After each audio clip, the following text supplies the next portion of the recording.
मेरा नाम संदीप है और मैं सोशलिस्ट पार्टी इंडिया का जनरल सेक्रेटरी हूँ।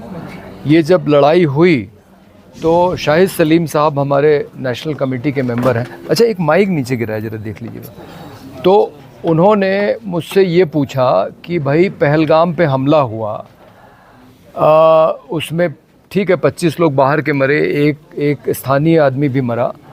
उसके बाद जो लड़ाई हुई उसमें ज़्यादातर नुकसान कश्मीर का हुआ। पहलगाम हमले से भी यहाँ की जो पूरी टूरिज़्म इंडस्ट्री है वो ठप हो गई।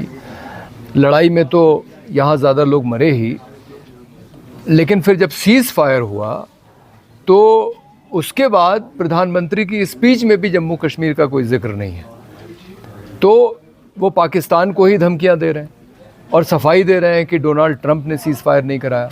तो इन्होंने कहा कि भाई कश्मीर तो जहाँ था वहीं रह गया और कल फिर हमला हो सकता है, इसकी कोई गारंटी नहीं। तो हिंदुस्तान के लोग यहाँ आए और कश्मीर के लोगों के साथ एकजुटता, सॉलिडारिटी दिखाएं। इसीलिए इन्होंने इसका नाम कश्मीर सॉलिडारिटी मिशन रखा है। हमारे पार्टी के 14 लोग हैं और 2 साथ में हमारे सपोर्टर्स भी हैं। तो हम 14 लोग यहाँ आए हैं। हमारे वाइस प्रेसिडेंट पार्टी के हरिंदर सिंह मनशाया जी हमारे बगल में बैठे हैं और दूसरे साथी भी यहाँ हॉल में मौजूद हैं। तो हम लोगों ने इन जगहों का दौरा किया है जो प्रभावित हुए हैं लड़ाई से, और जैसा कि बताया गया ये रिपोर्ट जल्दी ही जारी होगी और दिल्ली, बम्बई, कई शहरों में, हैदराबाद, बेंगलोर वगैरह में, श्रीनगर में भी इसको हम जारी करेंगे। और जैसा आपको बताया गया कि ये सरकार को दी जाएगी। कल हमारी लेफ्टिनेंट गवर्नर से भी मुलाकात हुई, उनको भी हम ये रिपोर्ट देने वाले हैं। और हम उम्मीद करते हैं कि जो एक बड़ा मसला है, जो बात हम लोग कह रहे हैं बाकी हिंदुस्तान की पार्टियों से अलग, वो ये कश्मीर के लोग तो कहते हैं, कश्मीर की पार्टियां कहती हैं, लेकिन हम हिंदुस्तान की जो बाकी पार्टियां उनकी बात कर रहे हैं। उनसे अलग हम ये कह रहे हैं कि भाई अगर ये बायलैटरल मसला है, जैसा कि हमारे जयशंकर साहब बार बार समझा रहे हैं, तो आप ये जो 60 डेलीगेशन है उसको आपने दुनिया भर में क्यों भेजा हुआ है? आप अगर हमारी पार्टी पावर में होती तो हम तो सिर्फ एक डेलीगेशन भेजते पाकिस्तान, या वहाँ से बुलाते और उनके साथ बातचीत करते और जो मसला है हमारा उसको हम हल करते।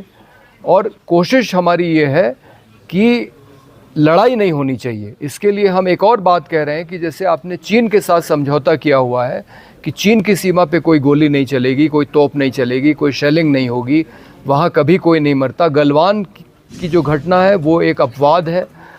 बहुत सालों के बाद वहाँ पे सैनिक मरे हैं, वो भी गोली से नहीं मरे, वो पीट पीट के मारे गए। तो इस सीमा पे भी गोली नहीं चलनी चाहिए, कोई शेलिंग नहीं होनी चाहिए, कोई तोप नहीं चलनी चाहिए, कोई हवाई जहाज़ नहीं आने चाहिए, ताकि नागरिकों की भी और सैनिकों की भी जान नहीं जाए। जहाँ तक आतंकवाद का मसला है वो दोनों देशों के लिए बड़ी समस्या है और दोनों देशों को मिल के उसका हल निकालना पड़ेगा। तो इसी दौरे के साथ हम एक India Pakistan peace and friendship forum का भी हम उसकी शुरुआत कर रहे हैं, जिसके कन्वीनर हमारे आईडी खजूरिया साहब रहेंगे। और हम कोशिश करेंगे कि सीमा पे जो रहने वाले लोग हैं, कश्मीर, पंजाब, राजस्थान और गुजरात तक, वो सब एक ये मुहिम चलाएं कि ये जो है लड़ाई हमारी नहीं होनी चाहिए, कोई गोली नहीं चलनी चाहिए और पाकिस्तान के साथ हमारे संबंध अच्छे बनने चाहिए, दोस्ताना बनने चाहिए। सारे जितने रास्ते हैं, जयपुर, जोधपुर, कराची से लेके और अटारी, वाघा और पुंछ और श्रीनगर, मुजफ्फराबाद, जितने रास्ते हैं सब आप खोल दीजिए और हो सके तो आप बिना पासपोर्ट वीज़ा के लोगों को आने दीजिए, ताकि हमारे संबंध सामान्य हो, जिससे कि कश्मीर की समस्या का भी हल आसानी से निकाला जा सके। भाई ये हम नहीं कह रहे हैं, ये तो डोनाल्ड ट्रंप कह रहा है। आप क्या कह रहे हैं? हम तो कह ही रहे हैं कि है कश्मीर का इशू है, आपको सॉल्व करना पड़ेगा। देखिए, अगर कश्मीर का इशू नहीं होता तो ये घटना पहलगाम में नहीं होती, ये कहीं और भी हो सकती थी। भाई पिछला जो आतंकवादी घटना है वो तो बम्बई में हुई थी ना, तो पहलगाम में क्यों हुआ? इसका मतलब कि कुछ है वहाँ, तो वो है कश्मीर का इशू। और ये तो डोनाल्ड ट्रंप कह रहा है कि भाई हम आपकी मध्यस्थता कर देंगे, आपकी समस्या सुलझा देंगे। ठीक, सरकार नहीं मान रही है कि कश्मीर, सरकारों की अपनी विचारधाराएं होती हैं। मैं आपको बता दूं कि जो पिछली सरकार थी मनमोहन सिंह की, वो तो बातचीत कर रही थी और उसने हमारी आंखों के सामने देखते देखते हमारे संबंधों को बहुत ठीक भी किया था। 2005 में श्रीनगर मुजफ्फराबाद की बस चलने लगी, 2006 में जोधपुर से कराची की ट्रेन चलने लगी, 65 साल से ऊपर वालों के लिए वीज़ा में छूट मिल गई। मैं तो 10 बार गया हूँ अटारी वाघा से। मैंने देखा है कि पहले हमारी ट्रक अटारी के अंदर नहीं जाती थी, हमारी ट्रकें अंदर जाने लगी।